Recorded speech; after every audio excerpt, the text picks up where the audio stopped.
Welcome to another Explorer Tape, as presented by the Monroe Institute of Applied Sciences. This particular session is different, as you will quickly note, and is a result of many requests from Institute members. The material itself is taken from several sessions, in all of which the Explorer was reporting from full physical waking states of consciousness, and in his physical body. At least it is presumed that he was. No electrodes were attached to him at the time, thus there is no verification of his exact state. He was not in an isolation chamber, nor was he in the usual lying down mode. Instead, he was usually sitting in a near lotus position on the floor, or standing, or slouched in a chair. The location, the main meeting room in the Institute Center in Virginia, at bedtime story sessions during the Gateway Voyage program. The Explorer? Well, I hope he is familiar to you by this time. It's been over 10 years since you wrote the book. What have you been doing since then? Well, in looking back, I kind of wonder myself what I've been doing the last 10 years or so. Sometimes I think it's nothing. Other times I say, well, what has been happening? Well, first of all, the publication of the book attracted a lot of attention and gave me the opportunity to meet a lot of new people, which was very rewarding in itself. I think the other part is that I came out of the closet. Instead of being a closet, out-of-body, hidden-away person, I became known generally that this thing has been taking place in my life, or had been. And it was funny that I began to be looked upon as sort of people would stare and look at me and say, is that who he is? That's that person that goes out of their body and these strange looks like he's a weirdo or a freak or something. But it was a lot of fun and to see this change. And of course, one of the most rewarding things that has taken place in the last 10 years is the mail of people from, say, all over the world, different types of mail, and the most important ones were the ones that said, thank God I know I'm sane, instead of being some particular type of person who has a mental aberration that they were hiding in the closet, I might add. So that was, that's sort of a general approach, and of course, the other part is that in these last 10 years, there's been a very amazing change in the way people think. And, of course, I like to think that this book had something to do with it. And, as I said, coming out of the closet by necessity, having written the book, the immense changes over these last 10 or 11 years in public attitude. And one of the things that has taken place, of course, is that now it's okay to talk about out-of-body experiences as a reality. And from that point of view, we participated in the presentation last year of 3 papers before the American Psychiatric Association on the out-of-body experiences, which 10 years ago would be an unheard-of thing. It was beyond my wildest imagination that the APA would seriously listen to a phenomenon known as the out-of-body experience. And there's been a lot of other things. I've given how many lectures in the last 10 years? 100, 200, 500? I haven't counted them. But one of them I gave at the Smithsonian Institution in Washington. And that's beyond my wildest dreams 10 years ago, that of such a conservative place that one would give a talk on the out-of-body experiences. And during the talk, I noticed that he was given in this auditorium off one of the main halls, and outside in one of these display halls was a wire, an invisible sort of wire coming down from the ceiling, and there was nothing on the end of the wire. So in that particular talk, I referred to this wire with nothing on the end of it, and I said, there is the Smithsonian display of someone in their out-of-body state. You can't see it, but there it is. But this is kind of the fun things that have happened. And one of the other things that has developed through the years is it, and these things I speak of are references to it, that more and more I think the acceptance of the fact that the out-of-body state is a natural state. It's not a weird type thing. It's something that we, of course, believe now takes place during everyone's sleep at night. And perhaps in the next 10 years to come, this will be scientifically proven. And one way or another, perhaps we may have a part of that. And if so, what happens during sleep that causes one to leave their body? And that, of course, is something will be a product of the information of that may be come out in subsequent research. But that's well, what's happened since then? Well, I think perhaps the most important thing also in the last 10 years that we formally set together this institute that had been sort of a planned thing for some 10 years prior to then.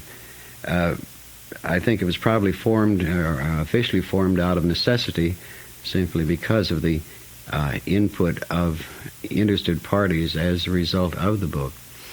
But originally what was the origin of the Institute was the R&D division of a company that I had some, oh goodness, 20 years ago, I guess it was. And in those 20 years, in the 10 years prior to the publication of the book, this was my own company, and so it had to do with audio systems, so it was quite proper that that company researched audio techniques. And among those things, in looking for those audio techniques, it's often been a question as to which came first, the chicken or the egg, the audio research as to out-of-body or the previous audio research creating the out-of-body state in me. But that's another matter. Anyway, that's what did happen in these last 10 years, was the organization, the formalization of the Institute as an offshoot or a follow-up to this original research that had been done by the company that I had. And as a result, within these last 10 years, we have developed certain interesting things that have borne fruit. The first of those was we did develop a technique of audio pulsing called, we call it a method of evoking a frequency following response in the brain through audio pulses. And we did obtain a basic patent on that particular method back in 1975, and that's some years ago already. And beyond that, we did develop a pattern from that formula or that method. We did develop this what we call hemispheric synchronization, which we are still not sure is a natural state, but it is a different state of consciousness, and we have been exploring that ever since. Is this beginning to help answer your question a little bit? I know I'm getting off the track. But You're filling in lots of all right. One of the other things that did take place was that I guess this must have been 4 years ago. 4 or 5. Always lose a year, so I'll add another year. We were invited out to a place called Esalen in California, and you may have heard of it. Esalen has, in the past anyway, has been sort of the hotbed or origin point for many different types of psychological and psychiatric and philosophies as to the mind and how the mind works, and many things like that have originated with some type of Esalen presentation or Esalen program. And Esalen is out at Big Sur, and it's right on the edge of a cliff overlooking the Pacific Ocean. Anyway, they had heard of our researches, the people who operate Esalen, and invited us to do a weekend program at Esalen at Big Sur, and which gathering together the methods that we had developed and put them into a workshop program, which we did. And this friend of mine, who is no longer here not at the Institute, he's no longer around in time space, but he joined in. We two really initiates in the methods of putting together workshops stumbled out to Big Sur, California with a suitcase full of tapes, and we were not using headphones at that particular time. Anyway, we had a method where we were on a round-the-clock tape program where people slept for an hour and a half, and then we'd have a tape and sleep for another hour and a half. But we never did realize until we got there and did it that somebody had to run the show for that hour and a half for that 36 or 48 hours. And here, at the end of it, he was exhausted and I was exhausted. So we never really did know the results with the participants. We were just too tired to find out. We both disappeared into hotels in San Francisco and collapsed for 2 days because it was just really a rough one. Anyway, that would almost be called a right brain activity. It was a lesson in something. But in any event, this one man who had been in the program knew where I was sleeping, and he's a physicist out at one of the big think tanks in California. And he called me Tuesday afternoon and woke me up. He says, "I'm sorry to wake you up." And I said, "Well, you did."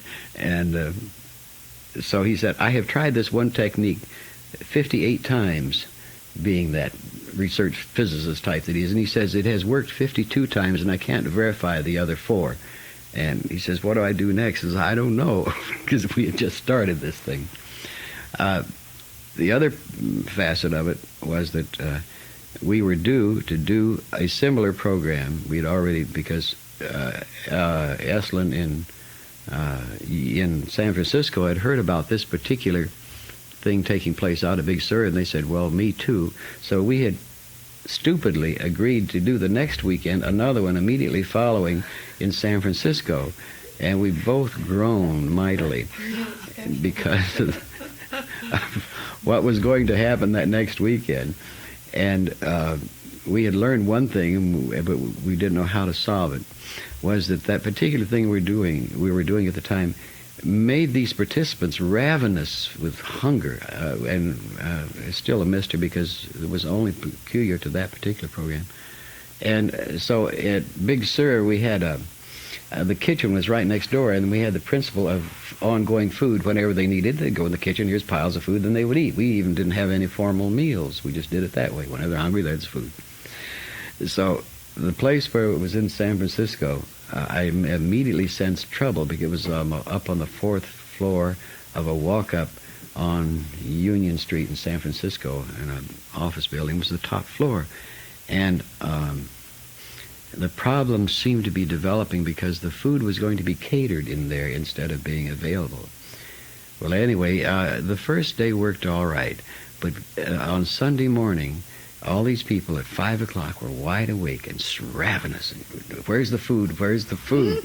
And went down on Union Street on a Sunday morning at 5 o'clock. There's no place open for food or anything. These are all sort of fancy restaurants, and you can't get anything open. And we're waiting for the caterer to come in, and there were these outside steps that went up to the top of the building.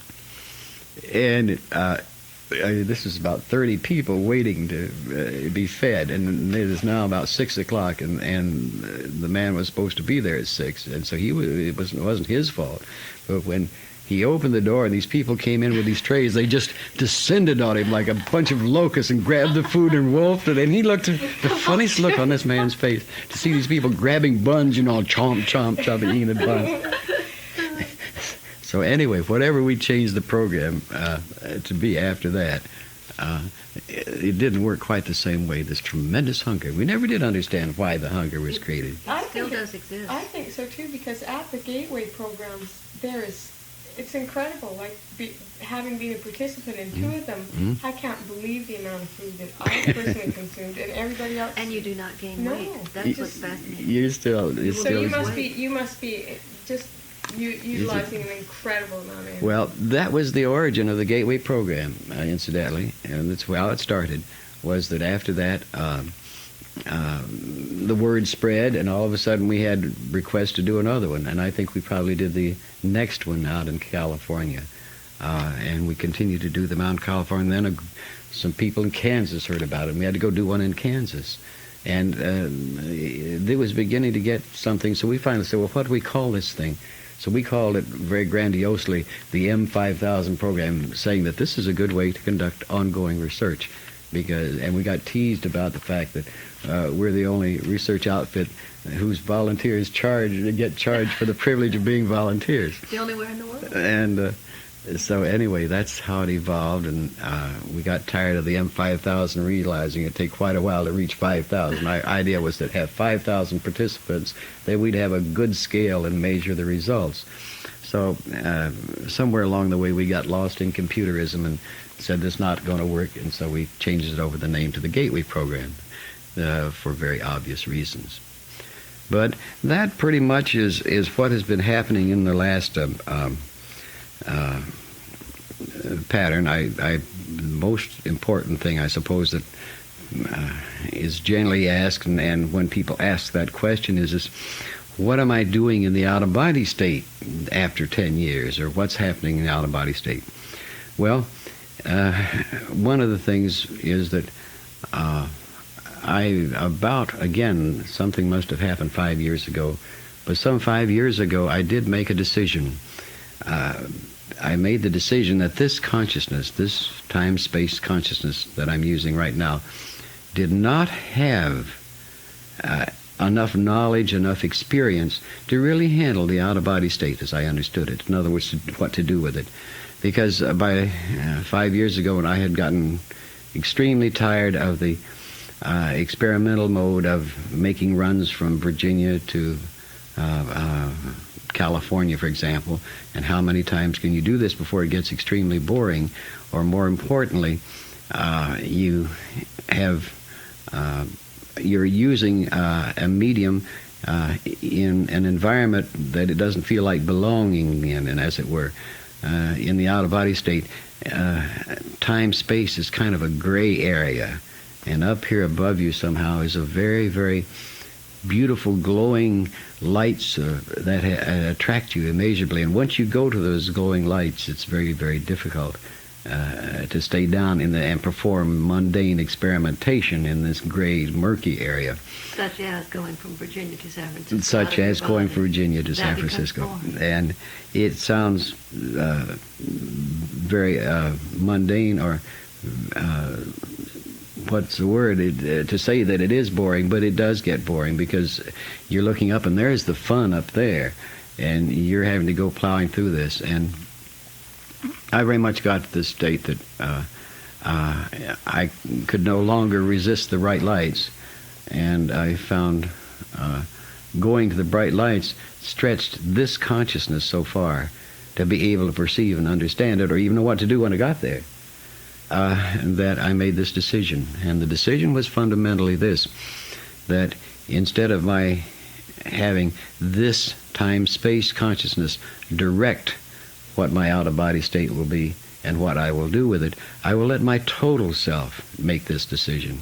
So about 5 or 6 years ago, I made this decision, and now when I go into the out-of-body state, fundamentally, and it's been going on for these 5 years, and an amazing change took place as a result, I simply roll pleasantly out of the body and I say, all right, let's go. What is the menu for today? Or what's the itinerary?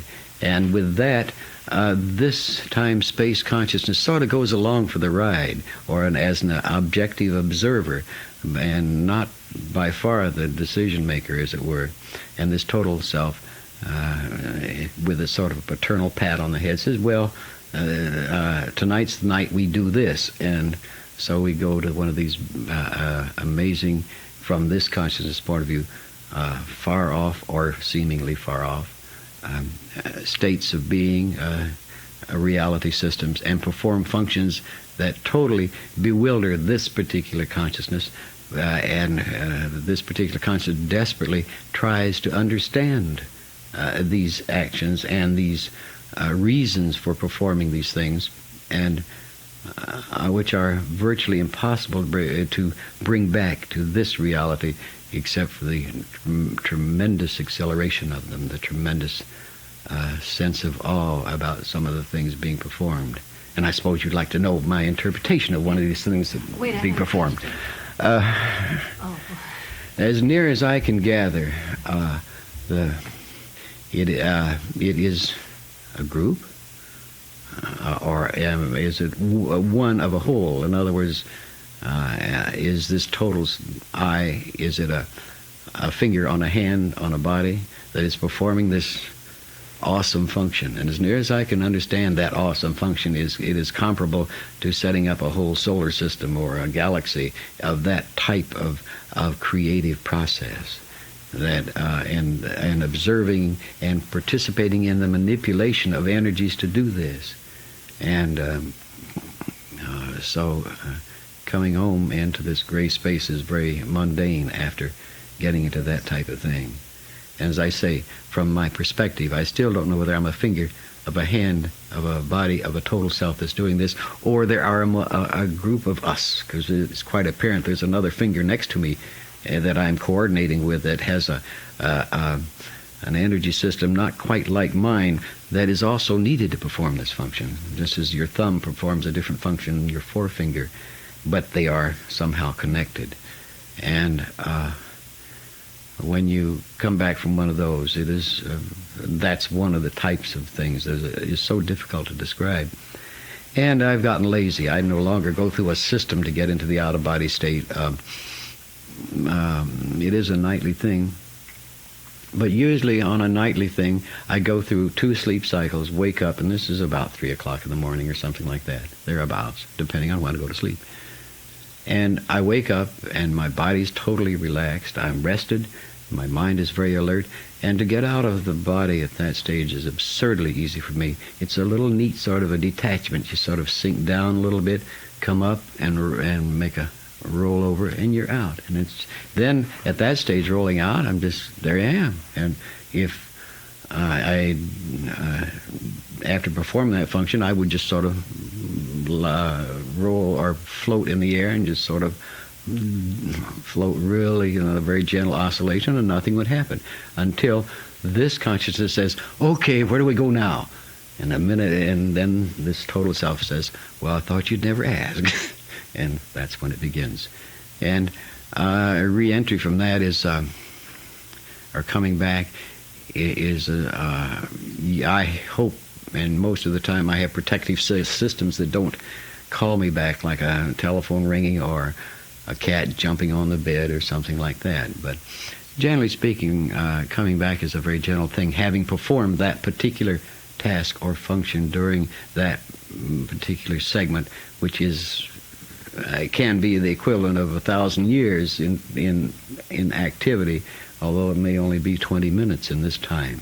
So because it has no measurement in terms of time, and it seems like an eternity has taken place in activity. When I come back, I realize that the most it could have been is a half an hour. And re-entry into that is sort of a type thing, where, what? And I look at my usual clock time and say, only 20 minutes? And we built a few planets and a few moons and created a sun or two, all in that 20 minutes. And that's where it is. Question. Bob, do you always take your physical form in that sense, or do you use other forms to travel?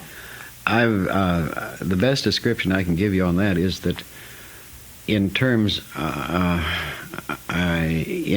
of moving into that type of energy system operation, I no longer have a physical form. I've become quite aware of it as a form. Sometimes you're a ball shaped, as near as I can figure, and if you need an arm, you grow an arm, as it were, very quickly, or you create an arm. If you can think of this, of an energy matrix, your physical body is a matrix, like a Jell-O mold, all right? And the Jell-O is in the mold, and take the mold, and the Jell-O gets out of the mold, and it still has the shape, just as this energy has the shape of a human body. But after that, after it's been out a while and, say, warmed, it sort of melts, and it loses the form of the Jell-O, loses the form. And this energy, the farther you get away from your physical body, the more I perceive that it losing the, and farther is not the term at all, the more forgetful you'll be that you have a physical body, is a better way of putting it, the less that you resume or continue to have that humanoid form. You don't think of seeing with eyes and this kind of thing, but it is very much that, and I guess that is the proper term. The more you forget about having a physical body, the less you have the human form. If you think about it, then, can you take the form of the ball, or say a dolphin, or... Oh, yes, yeah. That's all it takes is thinking about it. All about that, thinking about it... Makes it so? It makes it so, pretty much. I have always wanted to try a dolphin, but I don't know, I haven't been lured into that yet. Although I have been playing around in the ocean stuff, but I never thought to take a dolphin form and see whether a big female dolphin came up and said, "Hey, big boy," or something like this. But it's that kind of thing that has been the last 10 years. Obviously, the main thing in my life has been the formation of the Institute during that 10 years, and having completed more or less of a cycle in that form, and the Institute in itself is becoming far more diverse than simply the very typical, or not typical, good night, no, single-pointed organization that conducting research. It is diverting into many, many different patterns, and that's what I see the next 10 years are about as regards the Institute. And what I do in the next 10 years, well, that is a good open question. Time to interrupt and turn your cassette over to continue on the other side.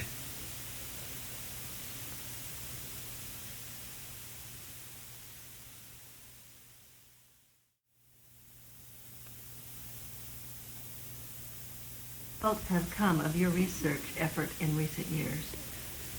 Well, I hate to start with a negative, but if there's one thing that we've discovered, and that is that it is impossible with our present instrumentation to directly measure this life force, this life vitality, this life energy that we're aware of. If there is a way to do it, it has not surfaced to our knowledge and information, either in our work or in related work. EEG studies, for example,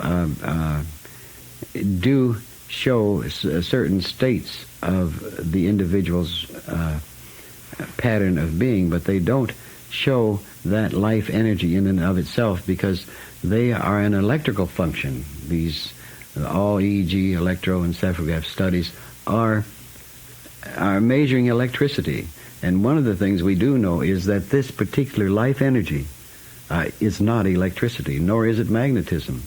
We theorize that it may be the third member of a triad, and that is that, and we've noticed that in man's various parts of his culture through the many years, the triad of forces has surfaced many times, and we can kind of suspect, without much more than one or two threads of proof, that this life energy is the third in a triad of energy, that electricity is here, that magnetism is another corner of the triangle, and that this Y force, X force, Psi force, vital life energy that we call life energy is the third point. And they do have an interrelationship, but they are not one, or they are not specifically one or the other. And just as magnetism is not electricity, but it relates to it.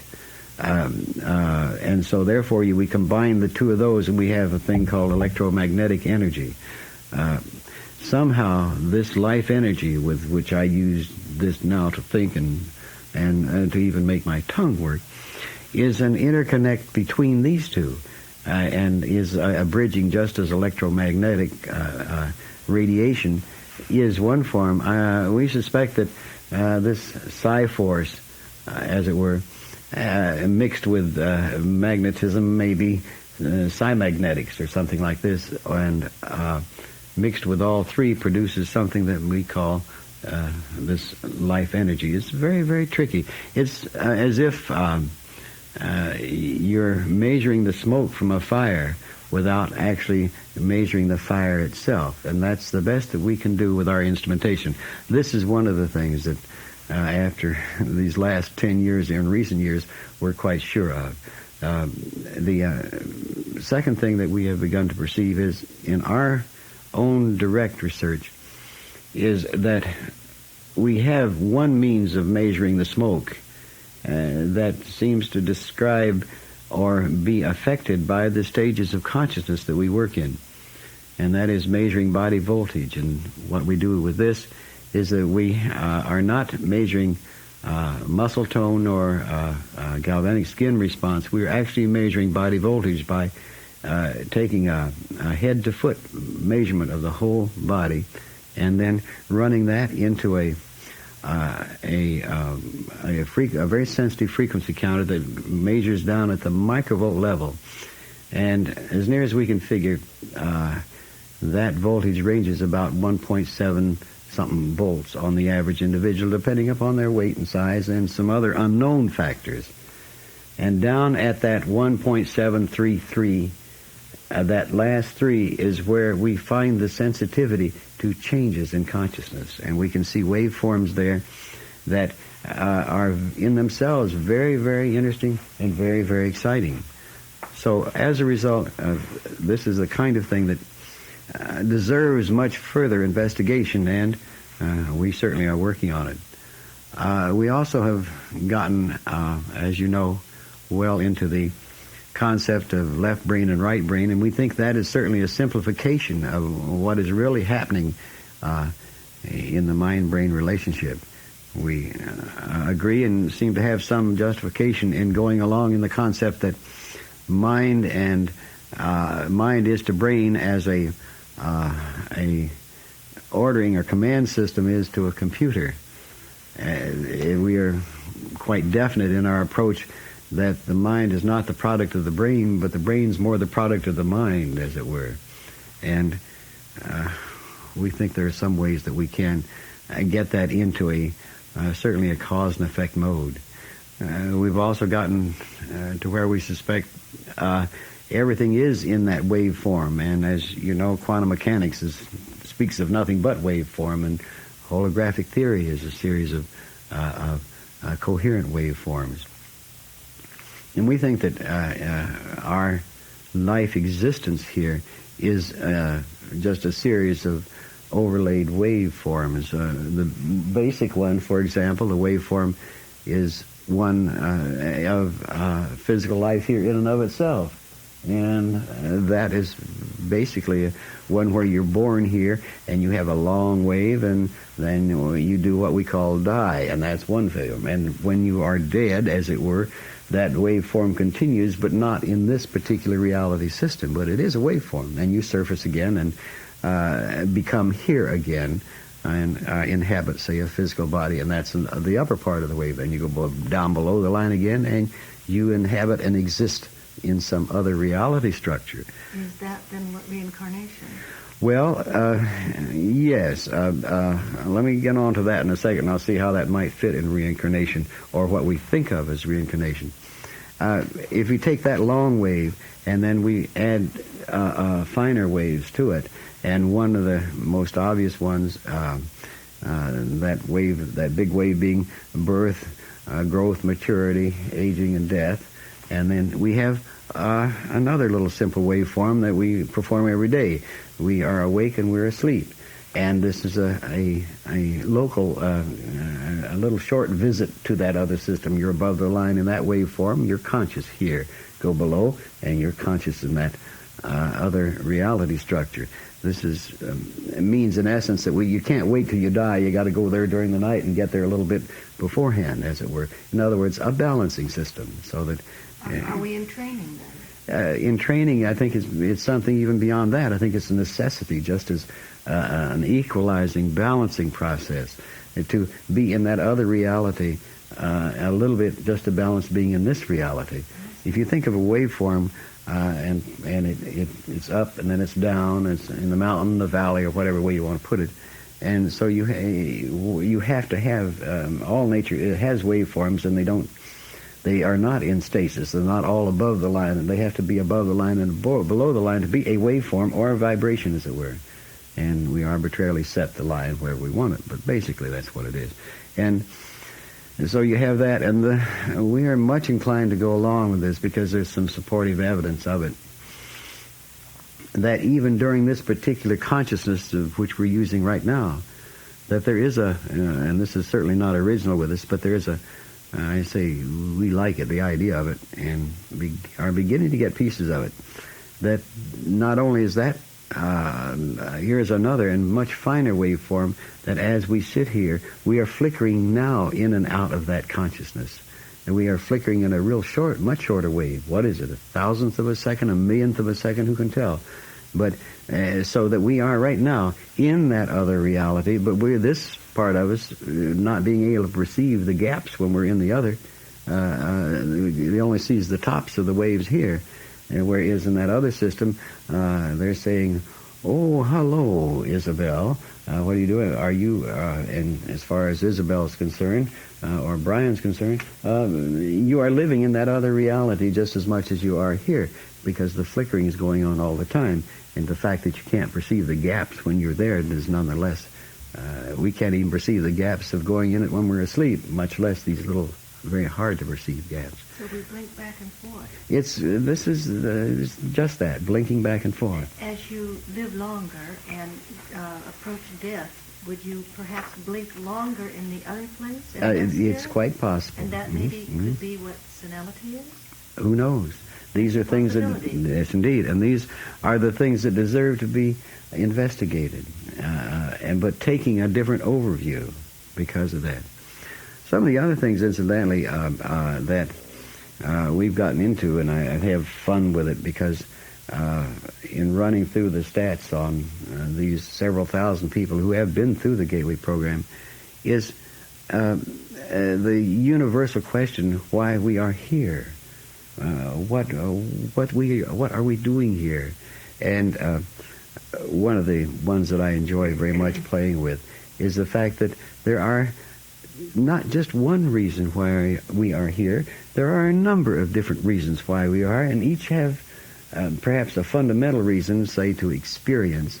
But there's all these other reasons, and these, after you run a profile through that many people, you begin to perceive these differences, and they are utterly fascinating. For example, there's enough data in our files at the moment to support the theory that a certain significant percentage of people we call human have never been humans before. They've never been in a human body, and have never. What percentage? Do you have any? Like, can you give an approximate? It's around 8%, somewhere a little over 8%. That have never been a human being before, as far as we can determine by all the methods we know and others. We've come to that conclusion because they have a certain characteristic, and then we get, in exploring that characteristic, we say, well, how did they come to be humans then? What were they before? And what were they before? And that gets it. And rocks, trees, or fish? Some of them have, and that goes back to why I come here. Some evidently have never been in any physical form before, but have heard about the experience of being human and are just plain curious and have come to find out what it's like to be human. And having come for that reason, there are others who have never been in a human body or a physical body before, and they have an idea, a theory, and they like to test the theory, and the only way they can test the theory is to come be in a human body. So pop, they come into it. Imagine their disappointments.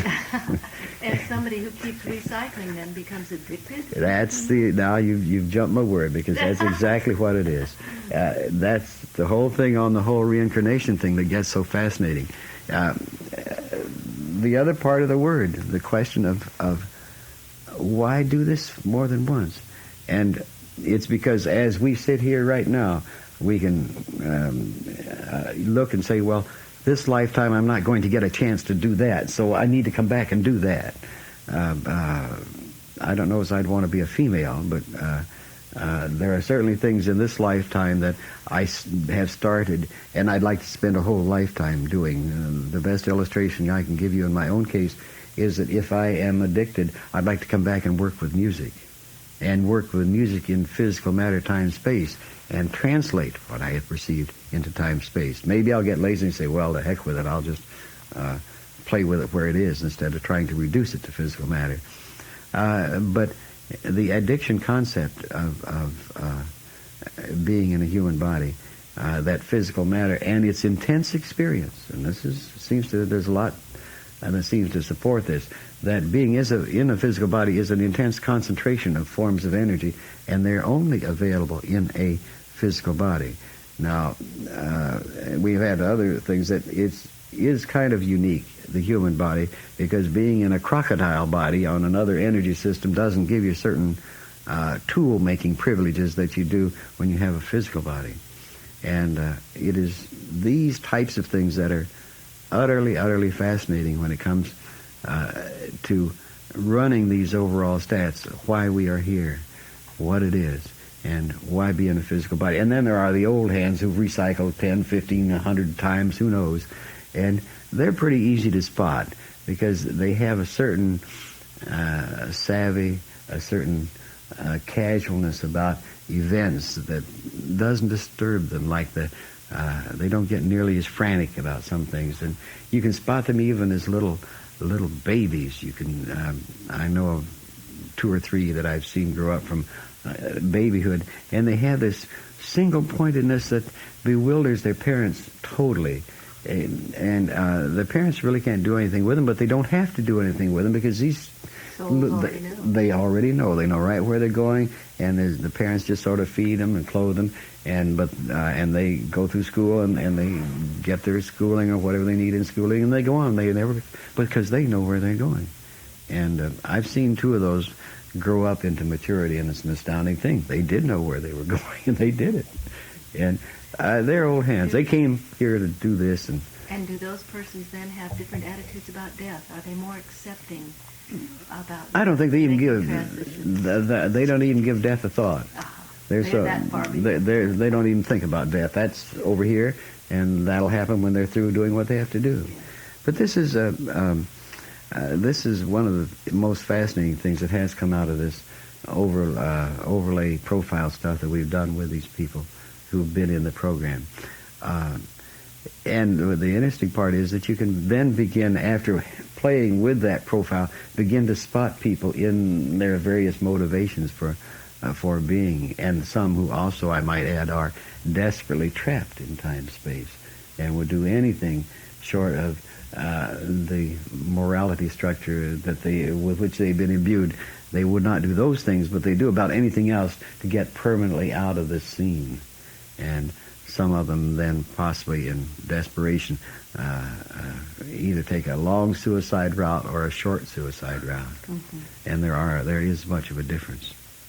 Why are we so specialized or localized as an awareness? Why did we choose to be this way? Why are we specialized? I think it's principally by choice. Again, the life pattern that you selected has a series of opportunities.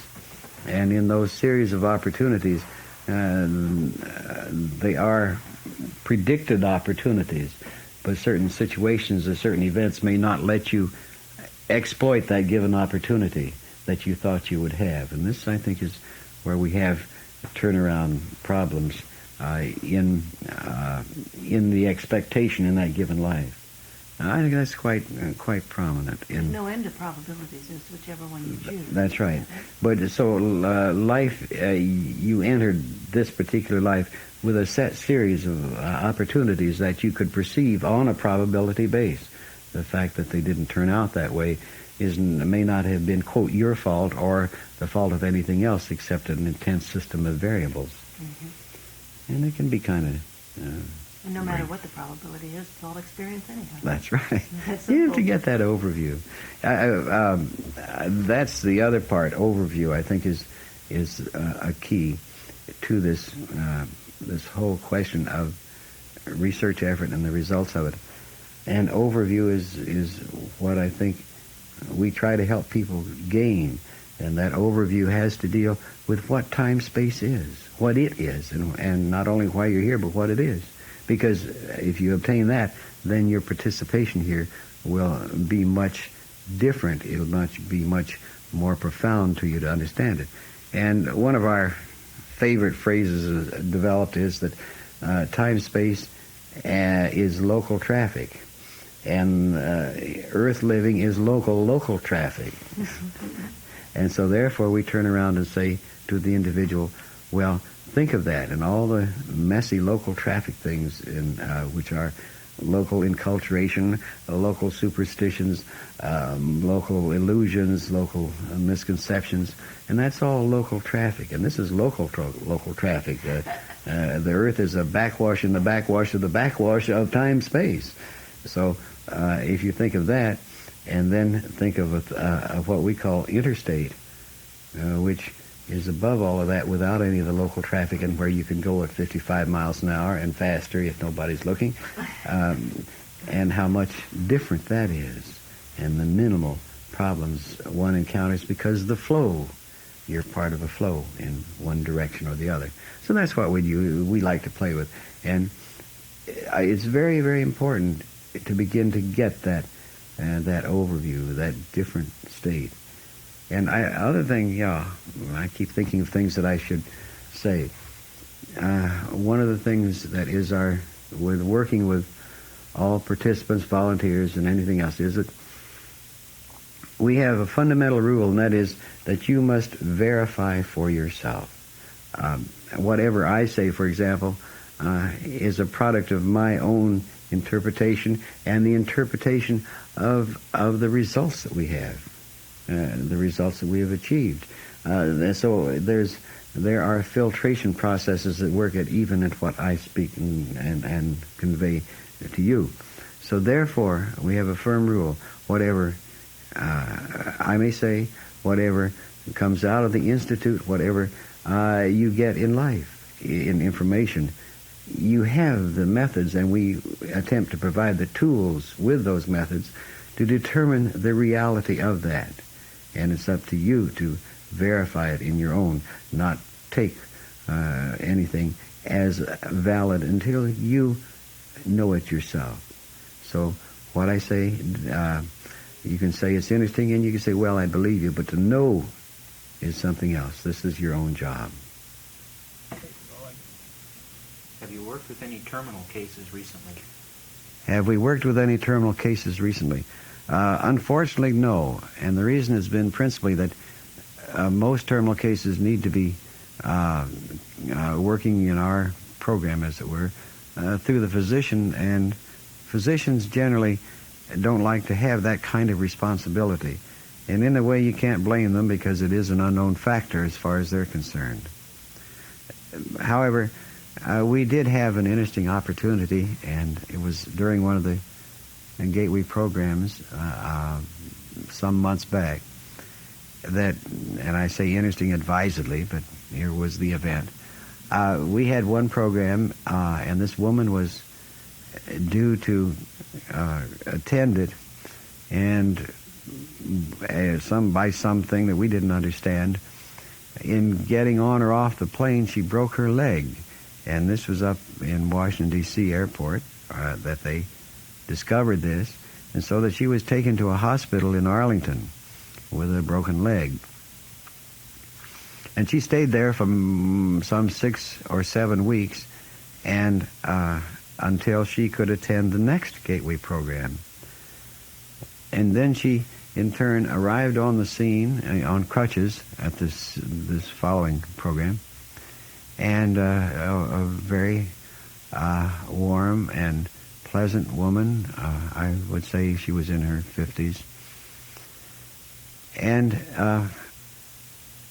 as she got into the program, we put her where she didn't have to walk up and down stairs on her crutches. And as a result, she came in on a Saturday, and by Tuesday, thereabouts, we had learned that she was indeed a terminal case, that she had some form of cancer, and she had been determined to attend our Gateway program, and as a result that's why she had stayed in the hospital instead of attempting to return to her home in the Southwest in between programs. Anyway, on about Wednesday of the program, she notified our instructor that she had to go to the hospital because of the fact that she needed a blood transfusion. And so we hustled her into the University of Virginia Hospital and installed her there, quite concerned. And that was on a Wednesday. And on a Thursday, I got in to see her. And she was in intensive care. And as a result, she was on oxygen, and she was breathing in this very deep, not quite a panting breath, but it was almost that. And in that particular mode, she was, if you didn't try to call her name or anything, she just lay there and she was dropping out and away. So I called to her, and she immediately responded, and we had a very pleasant conversation. And she did not appear to be in very deep pain, but the tape recorder or tape player that we had left with her was not in use because the nurses didn't know how to operate it. And she asked would I please get it set for her. And what we had given her was a special set of tapes to use in the hospital, and in intensive care, anything they can do to help, in this case anyway, they were glad to let her have it. So it seems that it was very simple to push one button and get the tape recorder going, and so I put the headphones on her and started to play the tape. And she looked up and thanked me very graciously for the great sense of meaning in her eyes. And at the moment the tape started, she began to breathe very easily and steadily, and just as if she were going to sleep. So there was no point to my sitting there much longer and holding her hand, so I gently disengaged myself, and then in turn went on. I guess it was about 5 o'clock the next afternoon, the hospital called me to state that this woman, I'll call her Jane, had died just a few minutes before. I felt mixed things, of course, but certainly a little bit of sadness, and also not knowing truly how much pain she'd been in. I didn't, in turn, feel anything other than this is what was scheduled to happen. In any event, we had an exercise session about to start. So, and the group here were very much aware of course, that this woman was in the hospital, but they were not aware, of course, that she died. So I sent them into Focus 12 with a very simple instruction. I said, just go and perceive what you do and what is there for you at this time. Interestingly enough, fully half of them after the session in debriefing, I reported all these different statements about this woman, Jane. One of them, for example, that she met Jane, and Jane was on the bank of a stream about to cross this bridge, and our participant tried to cross the bridge with her, and Jane said, no, you have to stay on this side because you're not ready to cross the bridge yet, but I am. And she went on.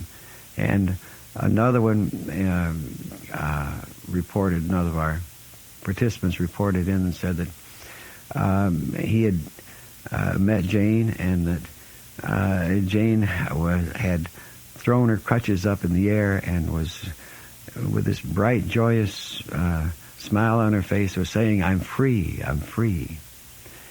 And there were things like that. And as a result, in looking at it from that point of view, it was quite natural that that night I went to check out on Jane myself. And in checking out with her, I did finally get in touch with her, I'll put it that way. And I found out why she had gone to the hospital, which I thought was a very touching thing. Her reason for going to the hospital was not for a blood transfusion. It's simply that she knew she was going to die, and she didn't want to embarrass us by dying here at the Institute. And that was a very warm thing, and to have that type of consideration. Because we have never had that happen. I suppose it will someday with a terminal case here, but we would like to be set up for it before it happens. So that's sort of the story of Jane and our recent terminal case. And there you have it, one report from one transducer, as it were. And much like all the others, it poses more questions than it answers. Perhaps he should write that other book. Well, this is Robert Monroe saying, I'll see you around, I hope.